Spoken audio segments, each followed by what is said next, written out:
What's up, guys? I'm back. Um, in this video, I'm going to be responding to my original question about how, in my opinion, how I think the best way to build a team is. And then after that, I'm going to respond to Ray's question about how do you beat guys who like to throw up a lot of zones, which I think he's referring to me, but I'll get to that later. So how I think the best way to build a team is to rebuild a team. See, the thing for me, when I asked the question, I intended it to be based on like the real NFL, not Madden. But like we play Madden, it's a Madden community. You always use your Madden mind. You know what I mean? Like when certain teams trade away certain picks in the real life. You know what I mean? So you're like, oh, I would have done this differently.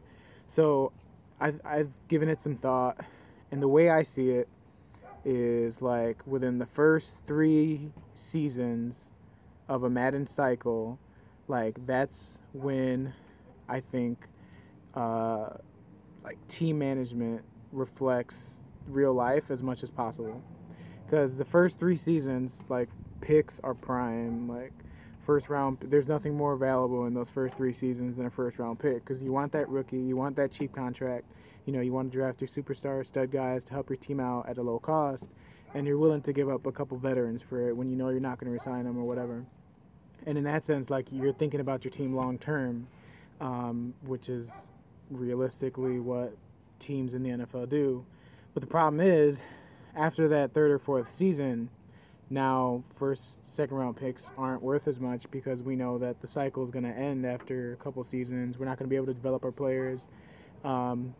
But I would say, based on that formula, like if I'm approaching a Madden cycle like that,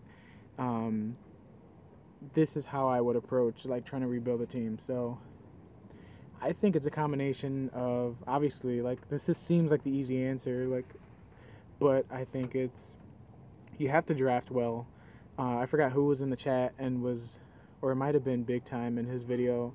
He was talking about how like the Browns just really miss out on their high draft picks. You know what I mean? Like he might have been him, it might have been someone else, but guys like Johnny Manziel, Justin Gilbert, you know, these high draft picks that don't work out, like that's how you shoot yourself in the foot. The Bears have done the same thing. I'm a Bears fan, and the Bears draft, like in the past, as long as I've been a Bears fan, like the Bears just don't draft well.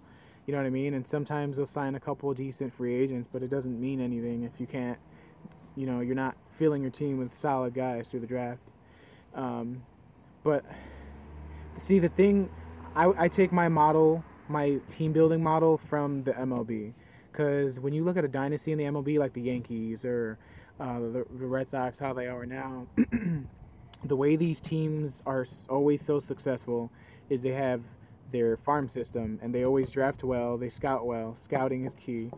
They scout well, and they get these guys in the farm system that are talented as fuck. And the thing about that is, like, you being able to develop and draft young players gives you the opportunity to say, well, you know, maybe I want to keep these 2 guys, but I'm going to trade these prospects for a veteran piece. You know what I mean? And the thing about Madden is, like, teams don't really have farm systems, so you don't have that. So, in other words, what you're doing is you're compensating picks. Like, picks are essentially our prospects.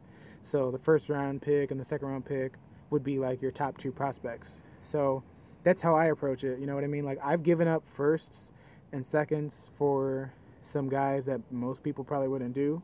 But I mean, if I need a certain player and I think I'm not going to find a better player in that pick than what I'm getting, like, there's no point. Like, if I can give up a first for Sheldon Richardson, like, if I drafted Sheldon Richardson, I'd be happy. You know what I mean? So that's how I approach it. But at the same time, you got to know how to balance your budget. I've seen a lot of guys like ruin their teams because they sign players to bad contracts, you know, in free agency or even re-signing. And that's the second part to the formula. So you need to draft well, first of all. And then I would say you have to budget your money well. And by budgeting your money, what you do, in my opinion, is you realistically look at guys who are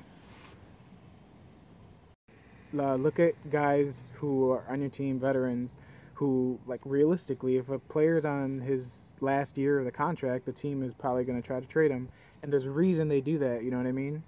Um, so that's what you have to do. Like, for example, if I'm the Bengals and AJ Green is about to, his contract's about to expire, I have to ask myself, is that someone I want to get, like, I want to re-sign and spend the money on, or would I be better off, dumping him for a bunch of picks or prospects? You know what I mean? It just depends on the state of your team. So I think you have to make good decisions on who you keep, and letting guys go in free agency and not at least trading them for a third. I think guys get really greedy too. Like, you can't do that. It's not in the best interest of your team, because if you don't resign him and you want to be stingy, you're going to end up losing him. Instead of, you could have just traded him for a third or a fourth. You know what I mean? It's better than nothing. So yeah, that's what I think. And then, like, when you're going into free agency, don't go after the really expensive guys. Like, you don't need that. It's too much money. You're better off getting a few solid guys. But yeah, so that's my take on team building. And then I'm going to respond to Ray's question about attacking guys who like to run a lot of zones. I'm a nerd. Like, I'm a huge nerd, but I'm also a football nerd. And I love, like, looking up videos on, like, how defenses work, what their weaknesses are. So, like, I'll watch coaches talk about, how to beat cover 3, how to beat cover 4, how to beat cover 2. And I implement that, like, when I hit the sticks, you know what I mean?